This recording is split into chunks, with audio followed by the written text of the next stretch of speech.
While we wait for the webinar to begin, we do have Christine Zust on the line.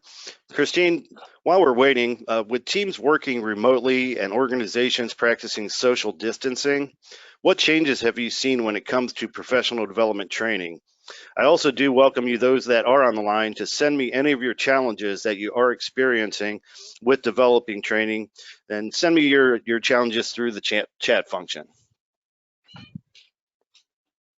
Well, Patrick, good morning, and good morning to everyone. From my perspective as a trainer and facilitator, and also having conversations with my colleagues in the field, this is the most challenging of times for trainers, and just for anyone who's employed at this time. We're just facing an unbelievable mind shift. What we've had to do, and in many companies and organizations, even with the best technology, we have found ourselves scrambling. And I say that in neon lights, all capital letters. We have found ourselves scrambling to try to meet the demands and create some kind of normalcy in the training arena. And for many of us, depending on your age, for some of us, technology comes easily, and for others, technology is a perpetual challenge. Depending on the platform that you're using, we've had to acquaint ourselves with GoTo, which is what we're on today. That's a platform today. WebEx, of course, has been around for a long, long time. And also Zoom. I mean, Zoom's numbers are going through the charts in terms of companies and organizations, and even individuals, families that want to stay in touch with their loved ones across the country. So we've all had to learn new technology. And for many of us, it's a fly by the seat of the pants kind of thing, where we're learning as we go because the demands are still there. Now, I know some people who do have access to in-person training. That has changed tremendously because of social distancing. It's a whole new world, wearing masks, washing your hands, keeping a safe distance, coughing into your sleeve. I mean, we're all training ourselves to do that.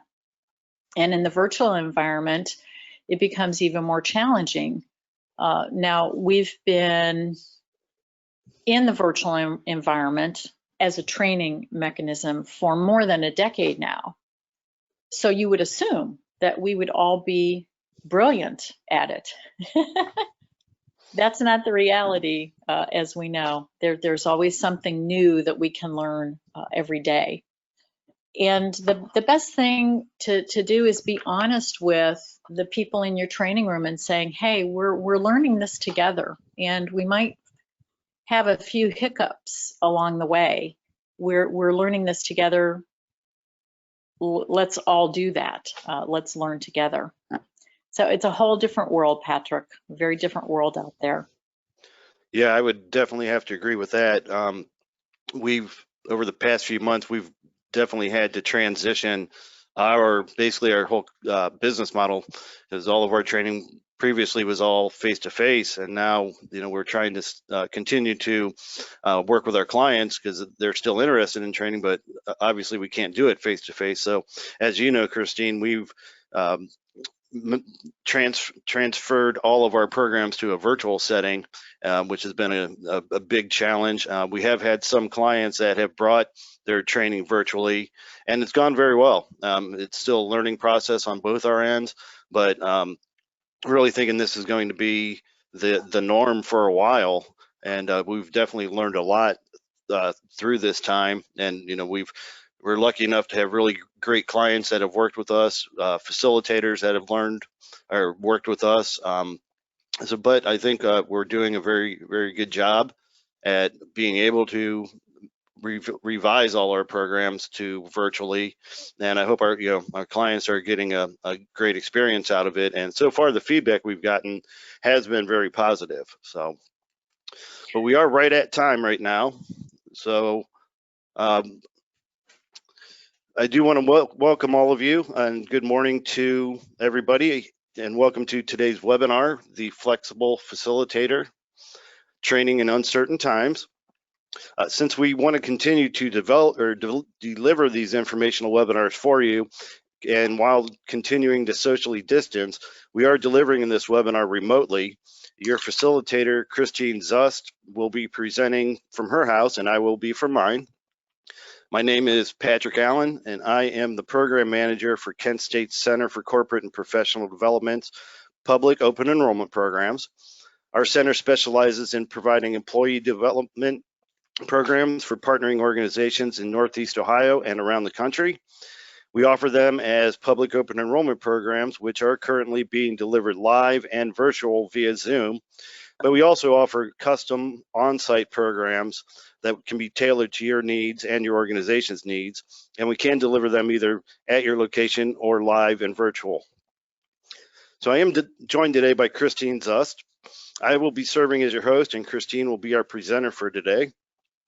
Christine has more than 25 years of experience in communication and marketing management in the private and public sectors. She specializes in strategic communication, planning and positioning consultation, and also provides corporate facilitation and professional development programs. She works with executives, emerging leaders, and management teams to develop credibility and clout with key clients and constituents externally, as well as to develop more productive leaders and teams internally. Her unique facilitation skills in strategic planning and brainstorming sessions help clients to develop a clearer vision of their potential. Her articles on leadership are regularly featured online, and she received a Bachelor's of Arts degree in Public Relations from Kent State University and a Master of Arts degree in Interpersonal Communications from Bowling Green State University.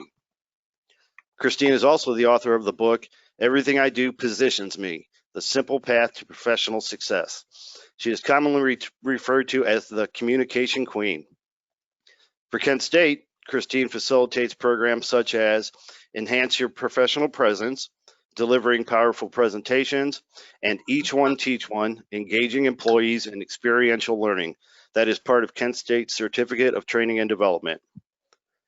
Everyone in attendance today has been muted to avoid background noise from any of the over 200 registered participants.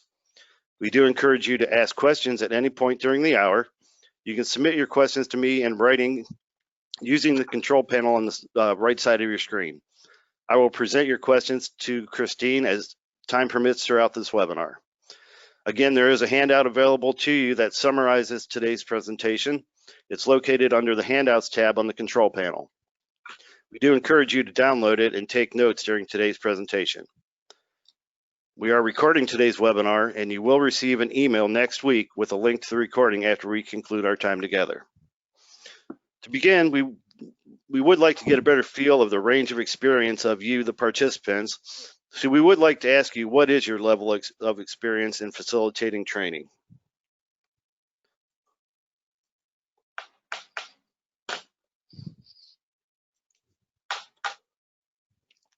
Please select the best answer, and afterwards I will show Christine the results.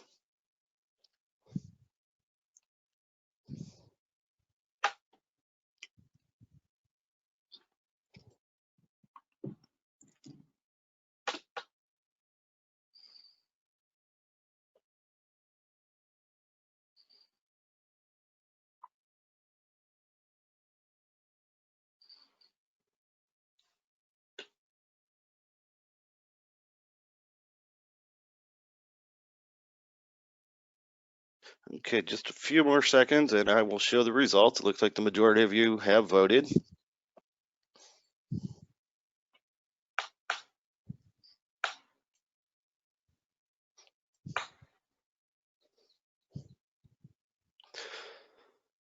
So Christine, it looks like about 31% is the leading category at 1 to 5 years, followed by 6 to 10, and then about 20% at 11 to 20 or 21 plus years.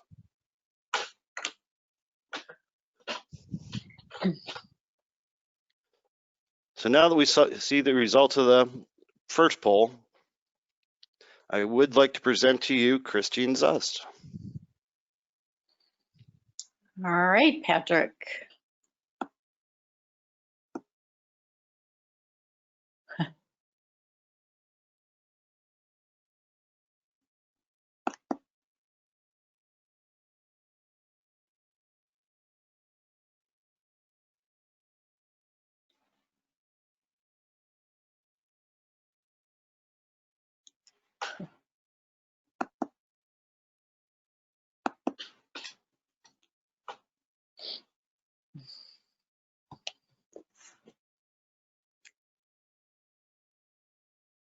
See, this is why you always incorporate effective pauses into your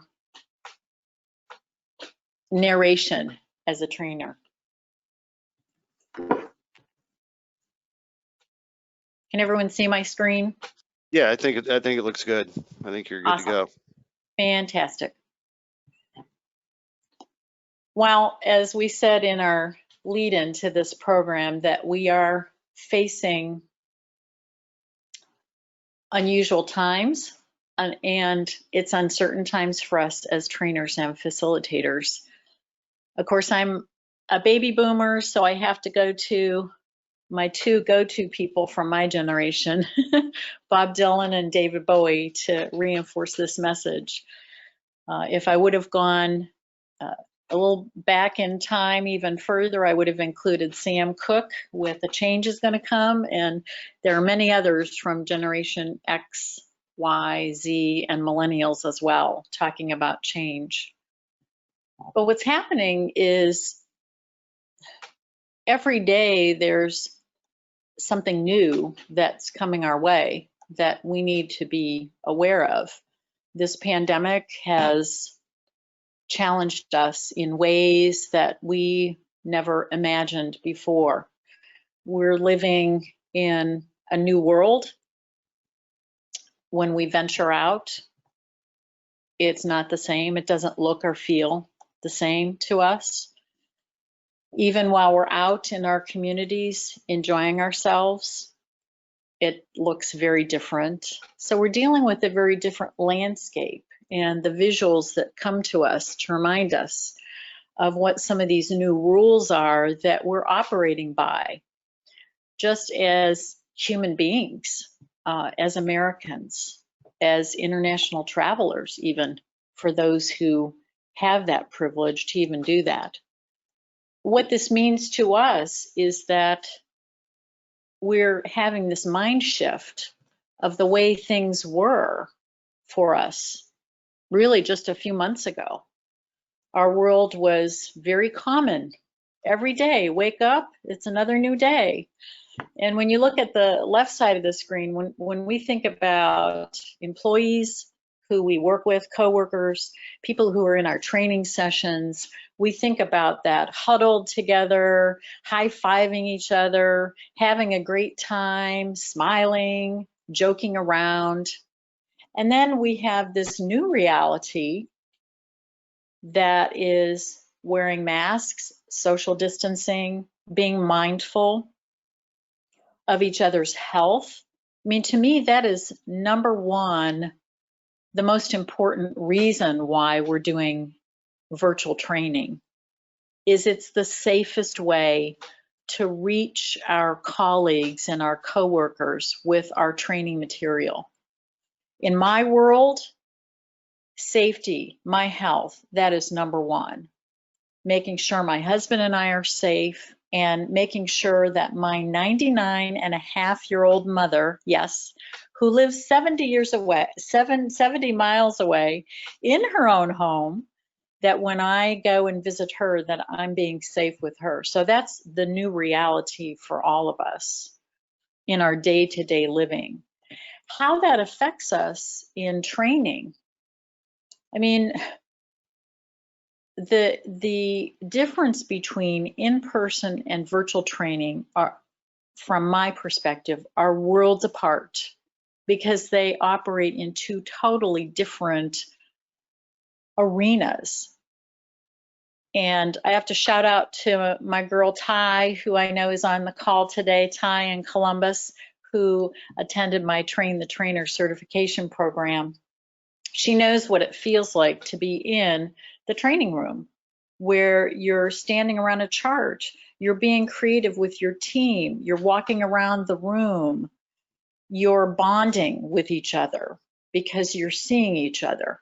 That's the in-person training mindset that many of us are still in our minds. How do we translate that to the virtual? Is it possible for us to bond with people who we're not seeing? I'm not seeing you today. You're not seeing me. The only way I can bond with you is through my voice. That provides a human connection from my end. You can hear me. I can't hear you though. You're muted.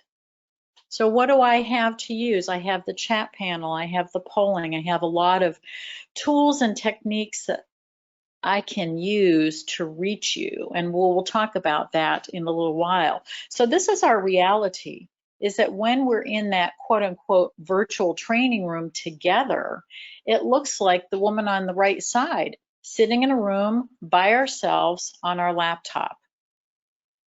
That's the reality that we're faced with. So now that we've created that mind shift, we have a poll question for you.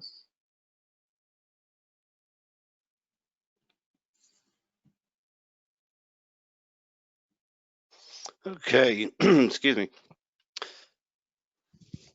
Okay, so for the training that you currently facilitate, are your programs mostly virtual, in-person, or a combination of the two? Again, we'll give you a few seconds here to vote on that, and I will show the results.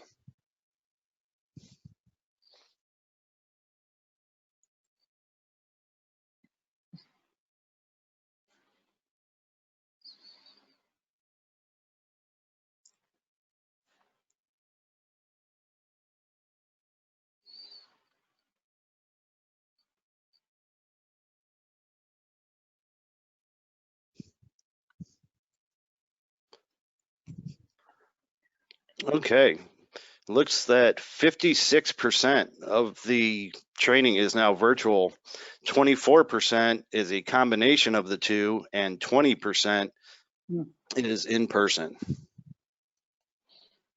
Good to know.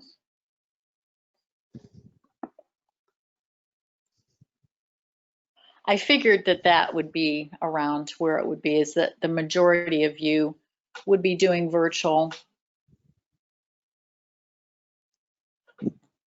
Now, in our training certification program that my colleague Ned Parks and I provide through Kent State University, within that training certification program, I discuss the skills that facilitators need. And these are the 7 skills that I believe you need to have, whether it's in person or virtual, that you need to have these skills. And you'll notice number 3, of course, is flexible, which is what we'll be talking about today. But as you look at this list, and I'll just run through them quickly, organized, you have to be organized and anticipate what is going to happen in your training arena. And looking at it through that virtual lens, you still have to build that flexibility into being well organized. Second, being fair. When I'm in my in-person training room, when I demonstrate my fairness, I want to be inclusive to everyone, make everyone feel comfortable, that I'm creating that safe environment, that I'm not always calling on the same person for answers. The same applies in the virtual arena as well.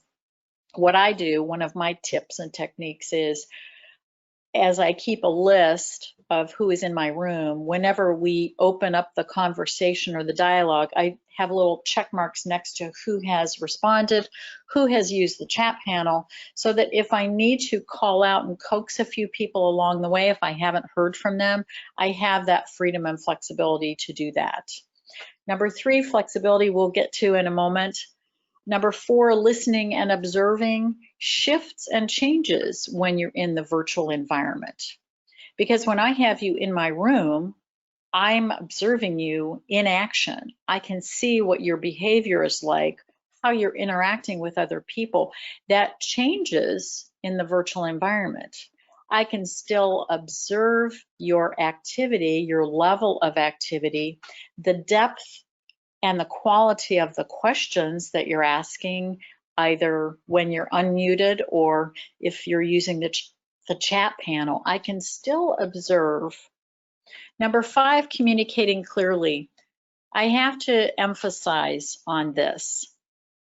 In the virtual environment, when we're giving instructions on how to do something in a certain time period, we have to be absolutely crystal clear about what those instructions are. We have a couple of different options. We can post something on the screen. When people are in breakout groups, you have to be very, very careful. We're not using a breakout group today because we're on very limited time, but some of the platforms do offer breakout groups, which is a great way to engage people. You have to communicate very clearly, and my advice is on some of the key components of an exercise, you might repeat them as well. You can work those instructions into a workbook. Like I said, you can put them up on the screen, but you've got to be crystal clear in your communication of what you're expecting of people in activities. Number 6, questions. It's my responsibility to ask you questions from time to time when I'm in your training room, your virtual training room. What questions provide to us in the training environment is this tremendous foundation for learning to begin. I'm here to push you, to nudge you, to get you to think deeper on a topic, which means that I'm not just asking you yes or no questions. I want some of those thought-provoking, very juicy questions. And for any of you who have practiced or are familiar with the appreciative inquiry methodology developed right here in Cleveland, Ohio at Case Western Reserve University, I'm a certified practitioner. The appreciative inquiry questions dig deeper. And if you go online, you can find the appreciative inquiry methodology. Last, being a great synthesizer or summarizer. It's my responsibility as the trainer to make sure that you're understanding the material. Now, I can approach this one of 2 ways, the synthesizing and summarizing. Either I can do it for you, or I can ask you to participate in that process. So when you get to the end of a module, either I can say, here's what we've learned, but there's no engagement there, or I can ask you, let's come together and tell me what struck you the most about that topic that we're just finishing. Now, as a synthesizer myself, when I listen to and I observe and I hear you and I bring it all together and I reflect it back to you, that is the best way that I can synthesize what's happening in our training environment together. I need to be fully present with you every moment in order to really take in everything that you're giving me. Now that we've done that quick review of the 7 skills that facilitators need, let's focus on that word flexible, because this is what the word flexible means.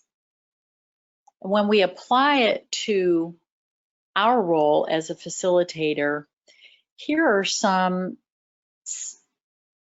tips, techniques that you need to keep in mind that keep you flexible. Number 1, it starts with your agenda. You control the agenda. You design it. My best advice for all trainers is less is more. We've all been in training programs where the facilitator tries to cram so much information into the program. And we come away saying, oh, I don't know what I learned today. There's too much. We need to help the human brain compartmentalize that information. Focus on going deep in fewer areas. And then you can still tune into the energy of the participants when you have them in an environment.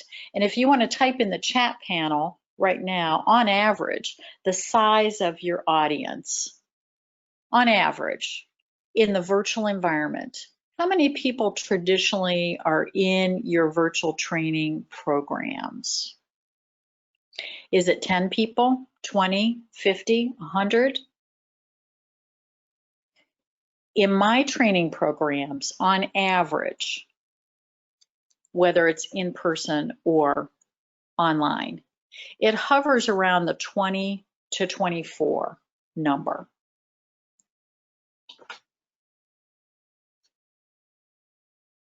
And with that, when you have that, you can,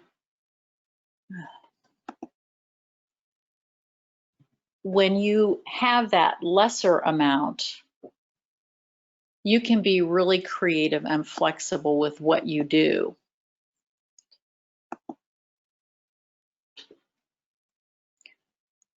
Second, and this is a really important one, I know everyone wants to know, what do you do when technical challenges happen?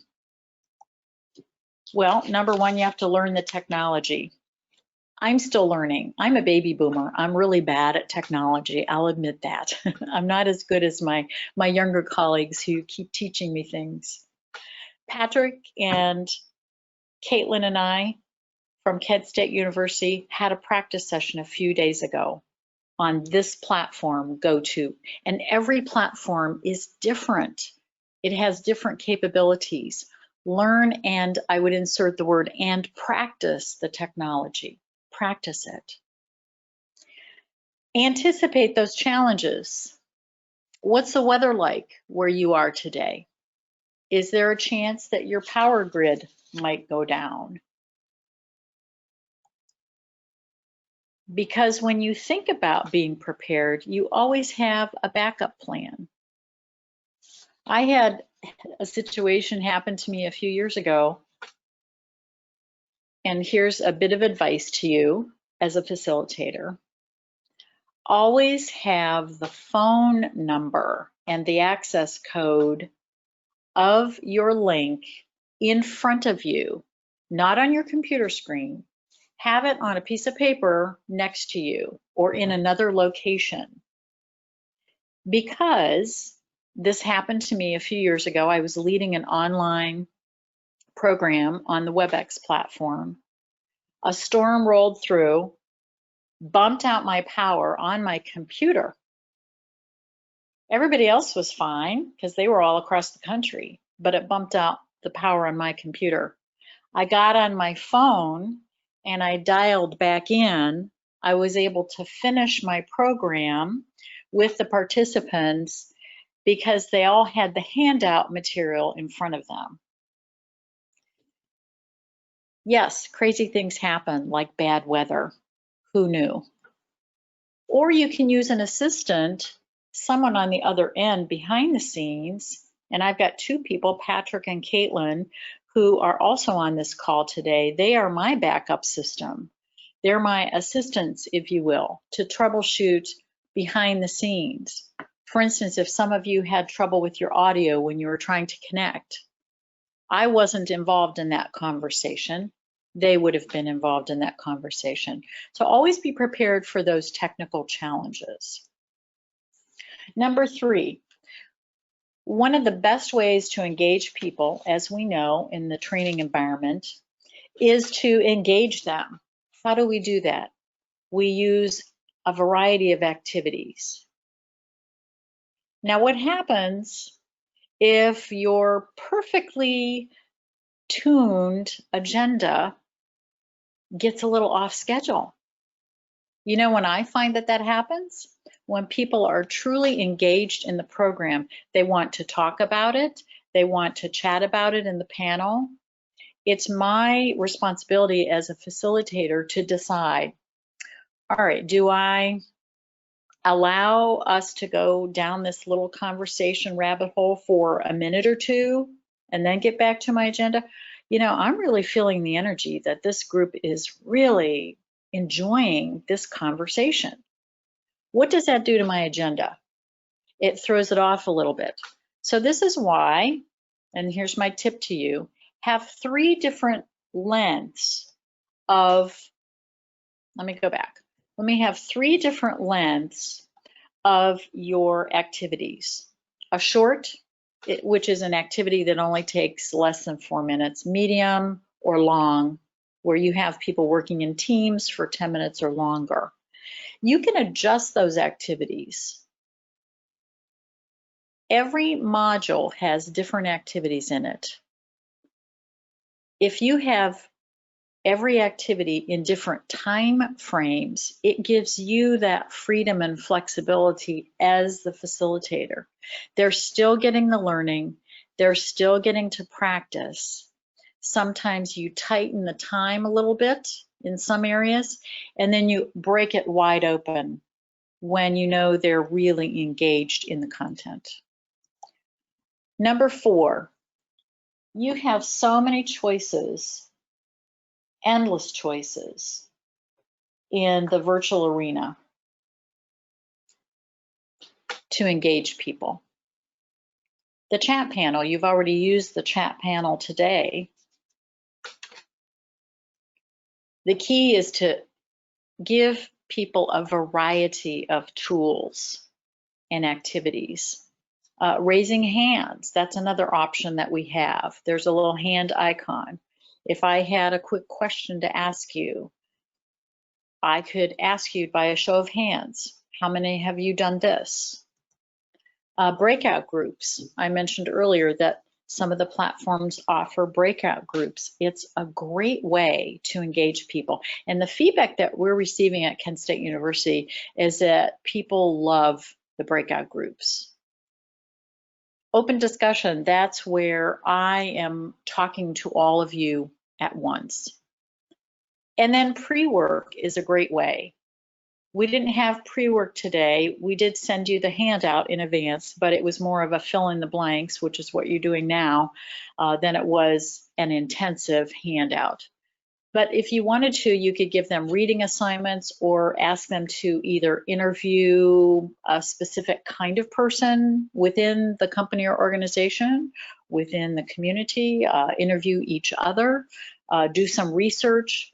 I mean, the list is endless. And while we're on the topic, I'll add a little bit more to this, because in the questions that were asked in advance of today's program, a number of you did ask the question of how do we engage people in the virtual environment? These are just a few of those examples. Variety, variety, variety is the way to do it.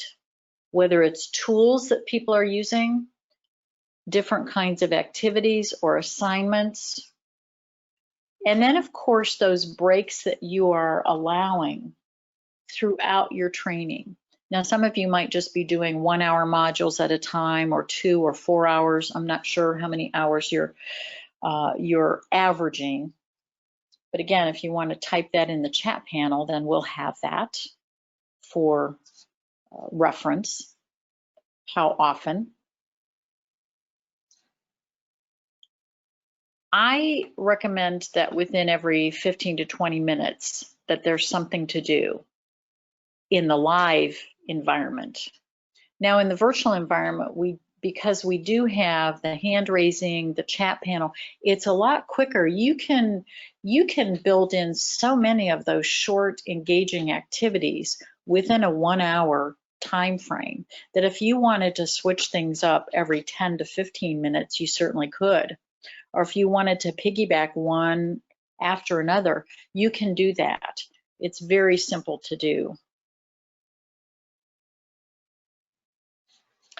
Another idea that I have for you, and you can try this on for size.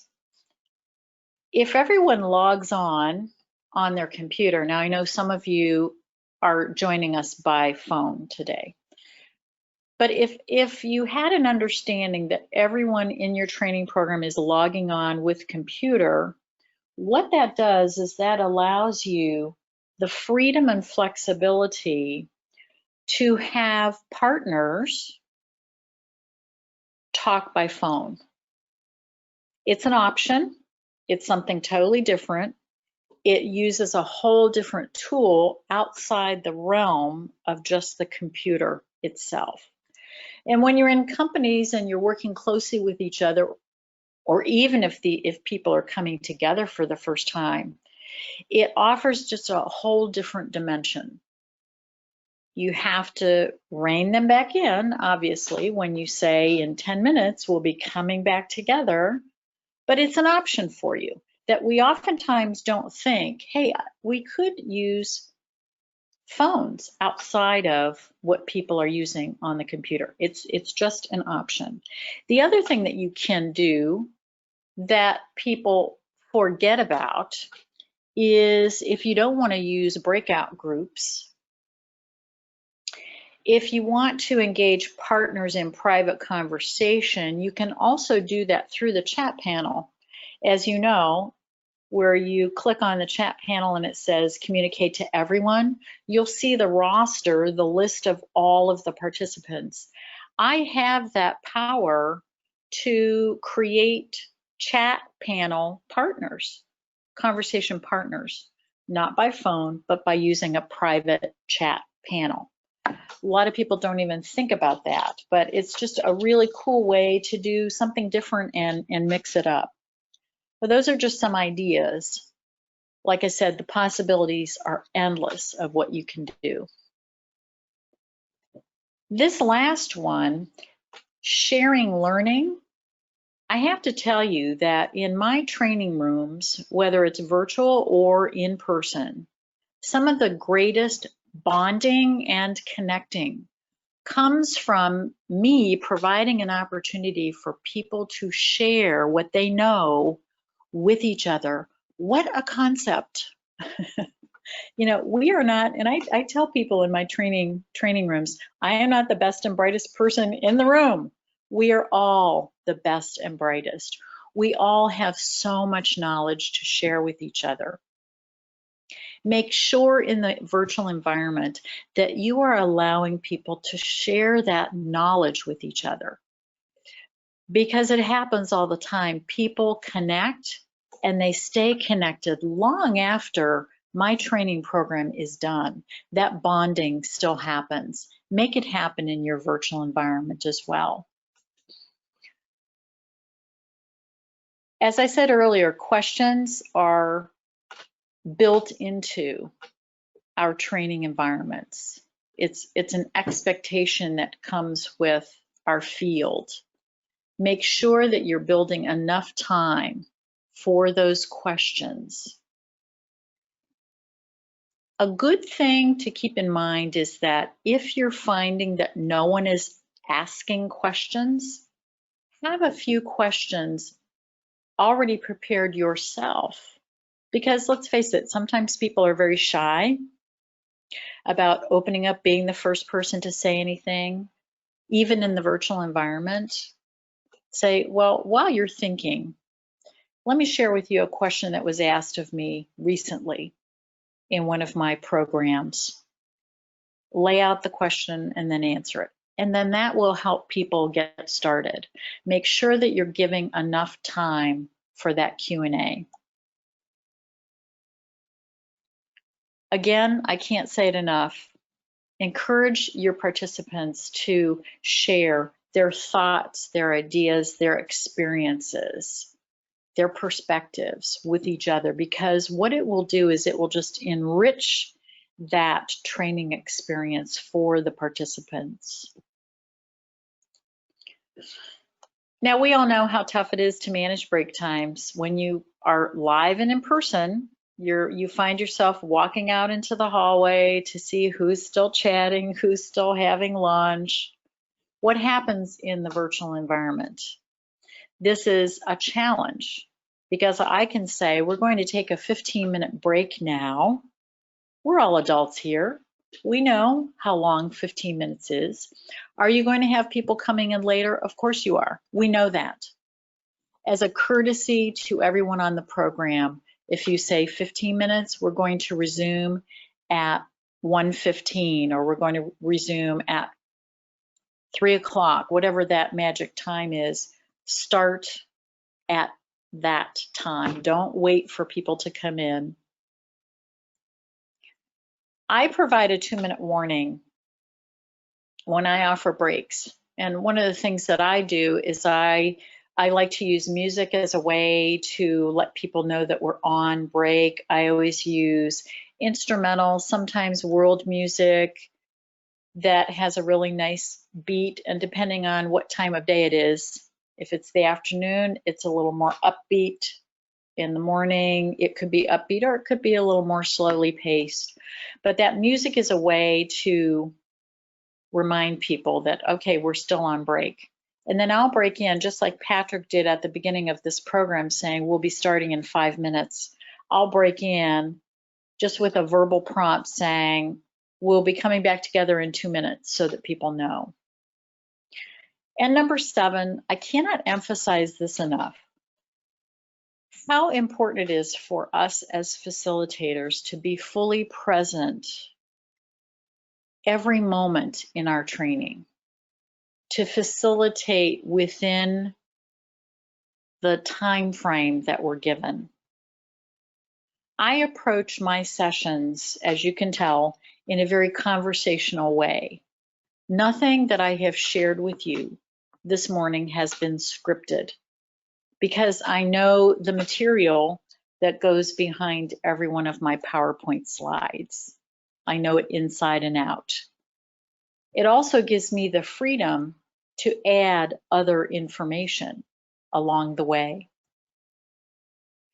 Make sure that whatever you're doing, that you're addressing the needs of your participants. We design training oftentimes from our perspective. We look at things through our lens. And this is where the challenge comes into play for us. How can I give my participants what they need? Yes, I'm bringing my knowledge. How do I make sure that they're getting what they need? Take the time to really make sure that that deeper learning, that deeper understanding is happening for your participants. Check in with them from time to time. Again, I can't emphasize enough about being fully present, because it allows me to bring my thoughtfulness, my mindfulness to you right now in this moment. I'm not reading from a script. Now, when I'm in a training program, do I have a script? Yes, but it's a very loosely written bullet point. It's not, I don't read things verbatim. It's unnatural for me. I'd much rather have a conversation with you.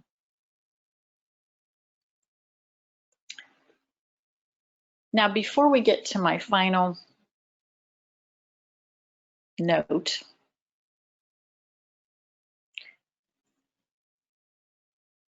one of the participants had asked a really good question. And for those of you who find yourself in this situation, I wanted to share it now.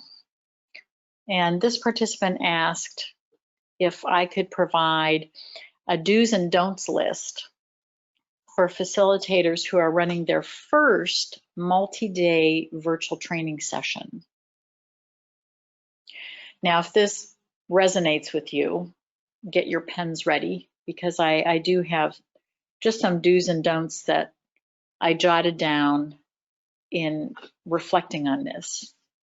Some of the don'ts, let's start with the don'ts first. Don't be afraid to be creative.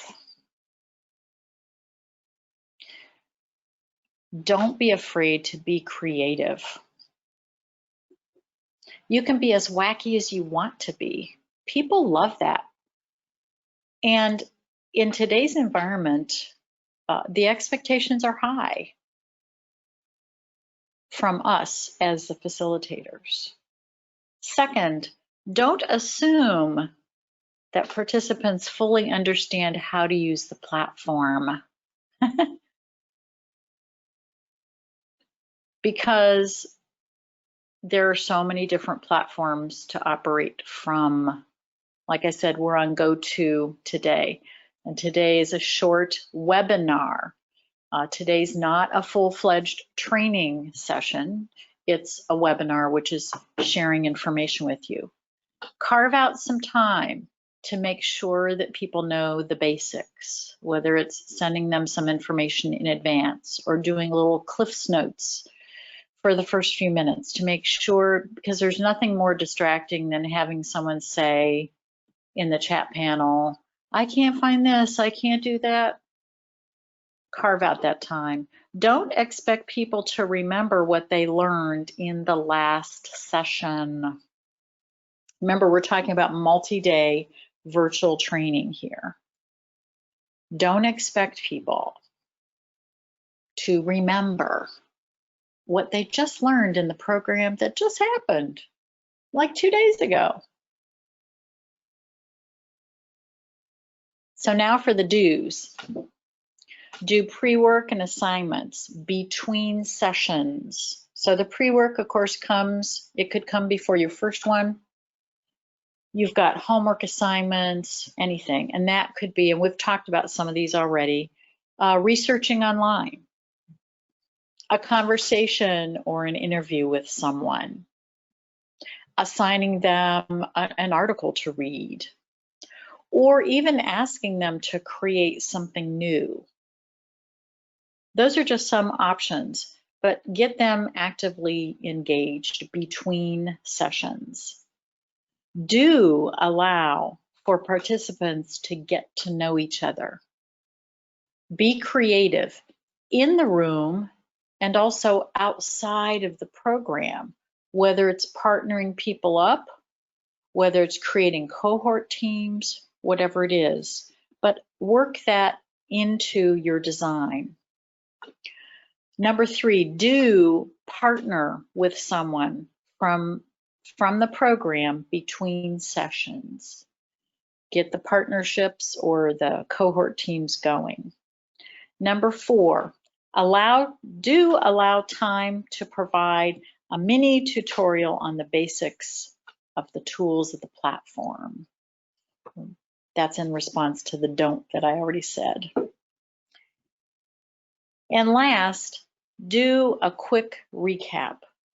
And as I said earlier in my program, it's much more powerful and meaningful if the recap or the summary comes from the participants, because it challenges them to understand the material.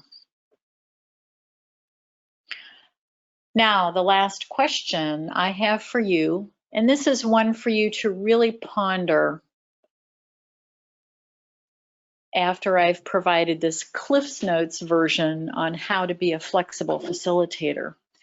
What can you do more of? And I know you're doing some of these things, but what do you believe you can do more of to become a flexible facilitator? Take a moment, reflect on it, capture just a couple quick thoughts in the chat panel. Is there something that I said in covering these 1 through 7 tips and techniques that really struck a chord with you? Take a moment to do that.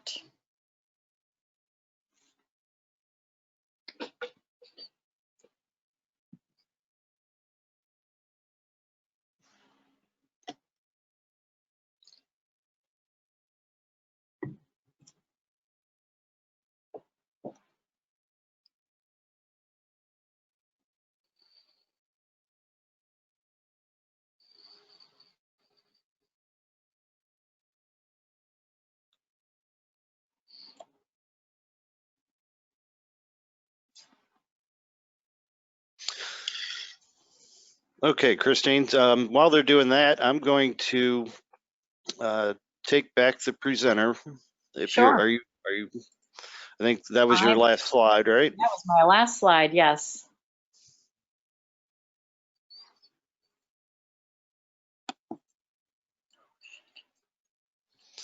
Okay, so now we're going to go ahead and open it up to any questions that you may have. Some have come in.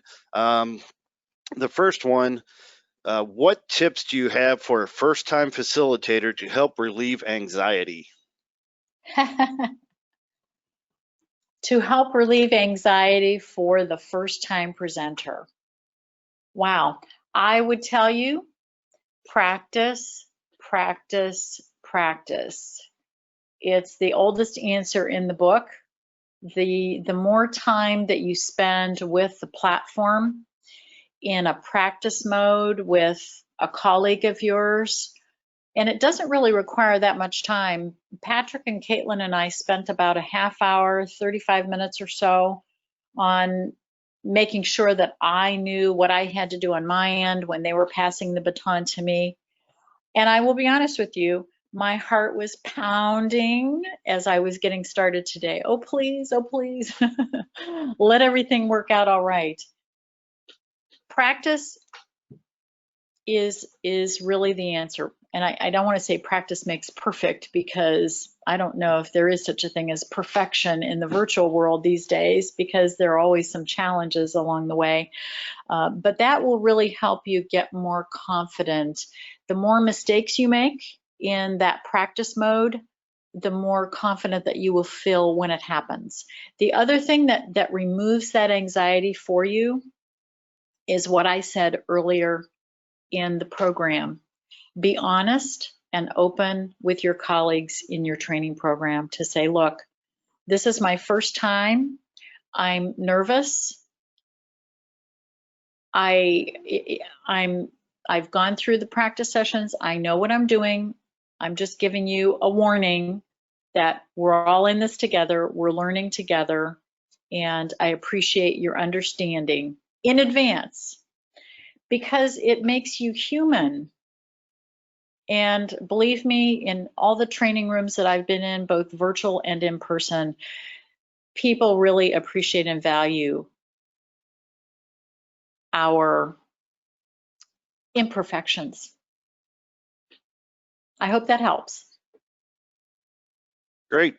Next question. Do you recommend that people keep their video cameras on during the training to make sure they are paying attention? Well, this is an option. Again, when you're in smaller groups, and if you want to create that intimate environment, you have that option to do that. If you think it's important to your group to be able to see each other, that works. Know that from time to time you will get someone who has to either take an emergency call from their boss, or relieve themselves, take a break, or they might have a dog that needs to be fed. Who knows what people are doing in the virtual environment, where you will see either just their name appear if they go off video to take care of something personal, or sometimes people will just put up a still photo of themselves. Really, the option is yours. Let's be honest with each other, that we're talking about adults here, and we're talking about a very unusual time in our lives where everybody's stress levels are different. When people are working out of the home, we don't know what that home environment is like. If they have dogs or cats, screaming babies, if they have a load of laundry that needs to be done, if they have their boss calling them, we don't know what's happening in that environment. So having them on screen doesn't answer all those questions, because we're all human, and things can change. But video is optional. Now, I know that there are some trainers, obviously today we're not using any video, which is great. I still put my makeup on, my hair's done, I'm still dressed professionally just for you. But we don't have the video on today. With larger groups, you can't really do it do it anyway. But I think it's just personal preference. It really depends on what you want to do and the kind of environment that you want to create. Okay, good. Next question. When a student is not engaged, whether in person or virtually, what can you do to engage that person or to make that person more engaged? Okay. Well, hopefully your content will take care of it. But let me provide you with a lesson here that we have extroverts and introverts in the world, as we know. Everyone has different body behavior, different behavior.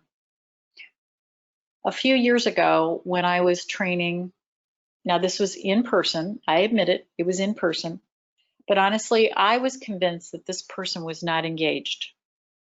Mentally, I was convinced that she was not engaged because she just didn't have much emotion on her face. And again, we can't predict what people are doing. When I read her evaluation, because she actually signed her name to her evaluation, she said, I loved Christine Zest. I want to attend more programs that are led by her. And I thought to myself, wow, really? So sometimes we underestimate. We think people aren't engaged when they are. But to be fair, remember fairness was number 2 on the wheel of skills for facilitators. To be fair to all people, that if you do keep track, like I had recommended with little tick marks next to people's names of who has used the chat panel, who has asked questions, who has raised their hands, we always have the option to do what my college professor in my first class in graduate school announced on the first day of class. And that was, I will be calling on each and every one of you in every class that we have. I will be asking you questions related to the reading for that class. I take that to heart because what do you think we all did? We read everything because what did he do? He asked each and every one of us questions. Now, if we want to set up that expectation for participants in our programs, we certainly have that option so that it doesn't become a surprise when I say, Angela, and always use their name first, Angela, I'm going to ask you a question. Or you put the question up on the screen and say, I'm going to ask this question of 3 people in the chat panel, just random selections.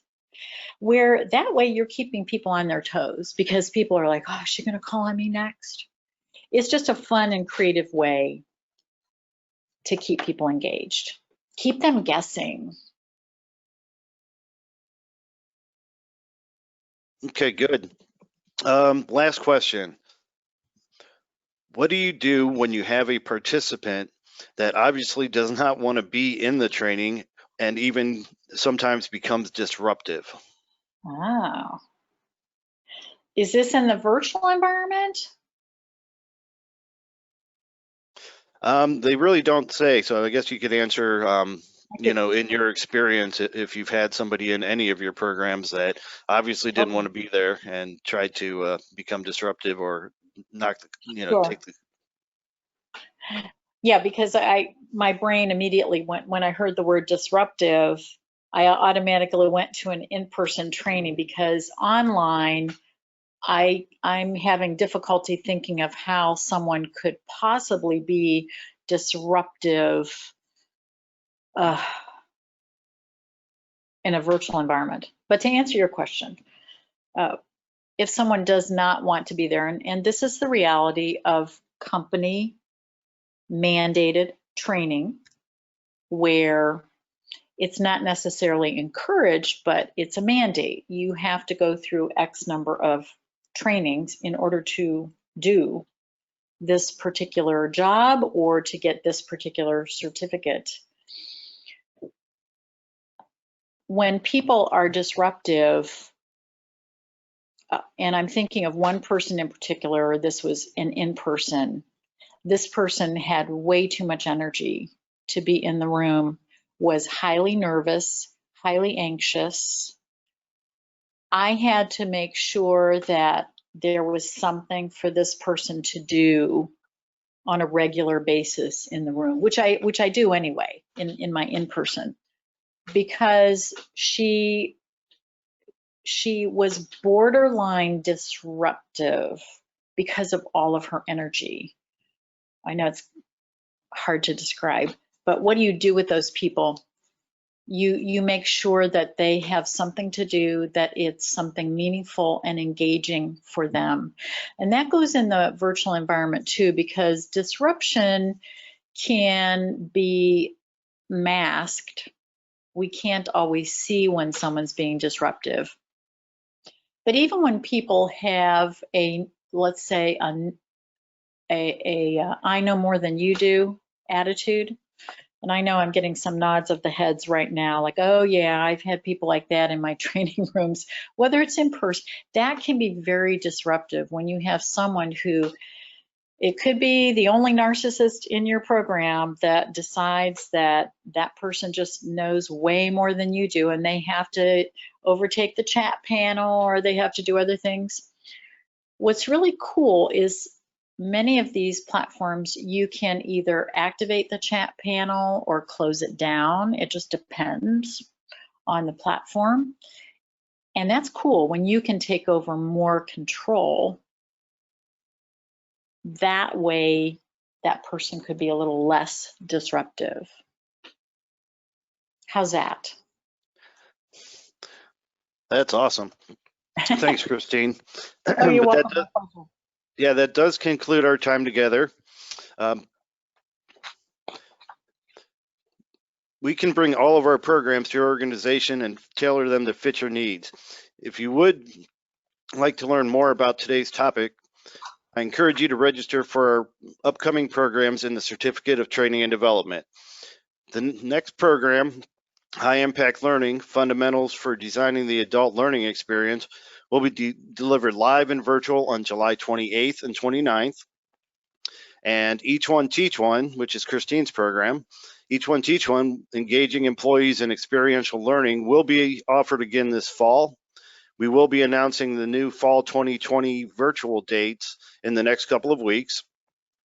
To learn more about these programs and all of our programs, I encourage you to contact us at 330-672-3416 or at yourtrainingpartner@kent.edu. Again, we can bring all of our programs to your organization and tailor them to fit your needs. You can join our extensive list of clients and bring Kent State to your organization. We also encourage you to register for our next webinar, which is on Friday, August 21st, when we will be discussing high impact learning with Kent State Facilitator Ned Parks. During this webinar, you will learn the elements of what your training needs to have to transfer the content to the learner and set yourself up for rapid training design with a proven 4-step design process. For those of you attending live, you will be asked to complete a short survey. Please complete this survey so that we can be assured that we are bringing you the most usable and relevant content possible. You will also receive a follow-up email early next week with a link to review today's recording of today's webinar. On behalf of Kent State Center for Corporate and Professional Development and our facilitator, Christine Zust, thank you for joining us today. Have a great weekend and stay safe.